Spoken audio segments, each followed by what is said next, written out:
Hey everybody, Animal Man here. Today we're going to do kind of a different subject matter for you. We're going to talk about old-fashioned antique steel traps. And there's two basic types we're going to discuss. And we're going to talk about these, how they relate to kind of like preparedness.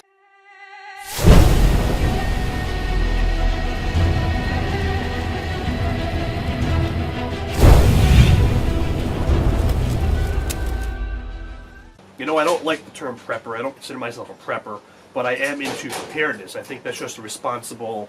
I think that's just a way a responsible adult should behave. I think that we should have that in our mindset. So what I'm thinking is, you know, I've been collecting these old-fashioned steel traps, two different kinds, and the reasons why, there's two reasons. The first one, they're just pretty cool. There's a lot of history behind these for the fur trade. They're just really cool. Imagine hanging them up in my sunroom or something, or in a cabin, something like that. So they're just kind of cool to play with, aside from the breaking your fingers part, as long as you're careful. And I have got myself a bunch of times on just these two here. But aside from that, I think to myself, you know, what if? I always have what if scenarios in my mind, in the back of my head all the time. What if the crap does hit the fan? There's a major breakdown in society, something major were to happen. I'm not saying it's gonna, but I'm saying if it were to.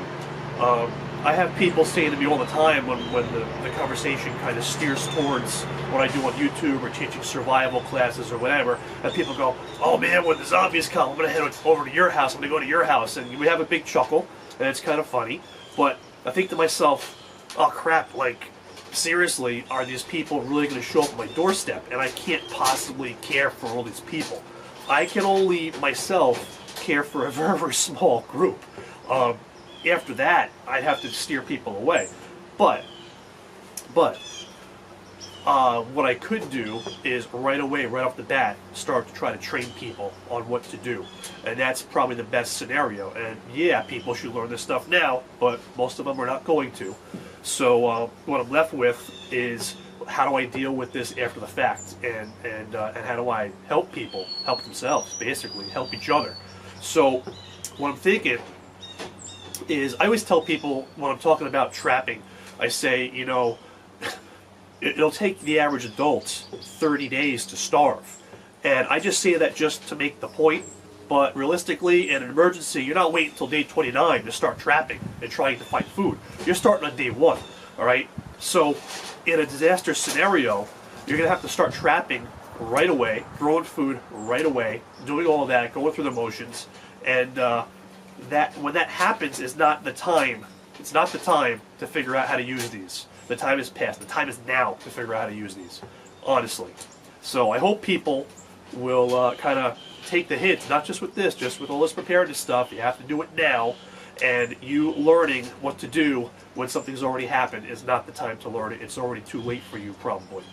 So what I think with these are a lot easier to teach and to learn than primitive trapping. I know hundreds of primitive traps, and by far, that is the single most effective way to get meat, is by primitive trapping methods. But there's a steep learning curve with that. You need a lot of experience for it to work. However, if you do use that and you're good, you can get up to 100% success rate with primitive traps. It can be done. And with these steel traps, it's much less, but it's a lot easier to teach, a lot faster to teach. So what I think to myself is, if something did happen, I'd have a bunch of these type of traps, and if I have to teach people, I can teach them these a hell of a lot quicker than telling them how to do things primitively, teaching primitive trapping. So that's the reason why these are great for preparedness. And yeah, I've seen videos where guys put, you know, 10 of these or whatever in their bug out bag, and they're going to use that to form a trap line to feed themselves. But you know, these, the weight adds up, the bulk adds up, as compressed as they are. You know, they're pretty small. But I'm thinking of these more as like staying at home, kind of, you know, hunkering down in place at the homestead kind of thing. All right, so we got two very basic styles of these old steel fur trapping traps. And this one here is a Foothold. This, I don't know if it's a small size they make, but it's the smallest size I've got, the smallest I've seen in my travels. I go to a lot of antique shops looking for these and flea markets, and this is the smallest one I've come across. Usually they've got either a spring over here or a spring over here. This one has it here. And you would push down on that to release the jaws, hold them down, and then it's got a little pin that flips over, and then it attaches to the pan. And hopefully, there you go. Hopefully you don't break your fingers. Alright?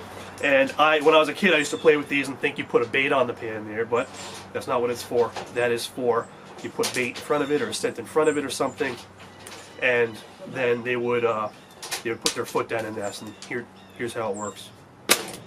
That's what happens. Hey, Uncle B.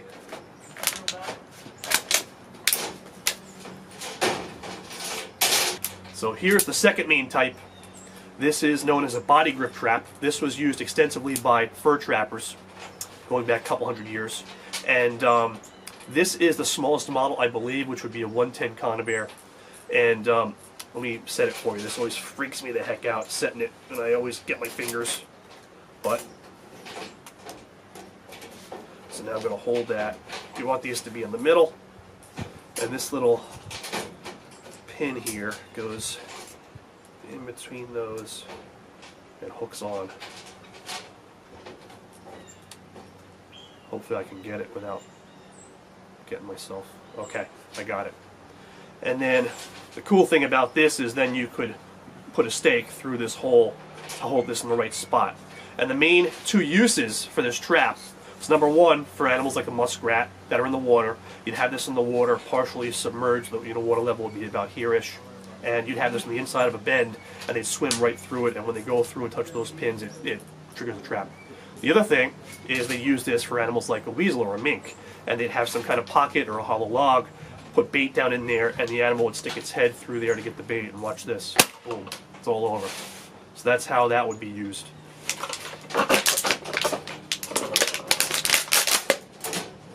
And there are 3 sizes of this that I know of. So that's just an overview of kind of the main ways you would use these. And they are, versatile. Not as versatile as primitive traps by any means, but they're versatile. There's all different ways to use these. This one could be set on top of a squirrel ramp or a squirrel pole up on a tree to catch squirrels with. There's all different things you can use them for. And if you've got a nice kind of New Hampshire or Vermont or, old kind of 1800s feel room in your house, like my sunroom with my wood stove, these might make cool decorations for the shelf or to hang from the chain or something. They're just kind of cool. And then you have them there in an emergency anyway. Or you can just collect them, stick them in a box, forget about them in the attic or whatever, but then you have them. But I think they're really, really cool decorations. And hope you guys enjoy this, found this useful perhaps, and we'll be back to you soon with another video. Thanks, guys.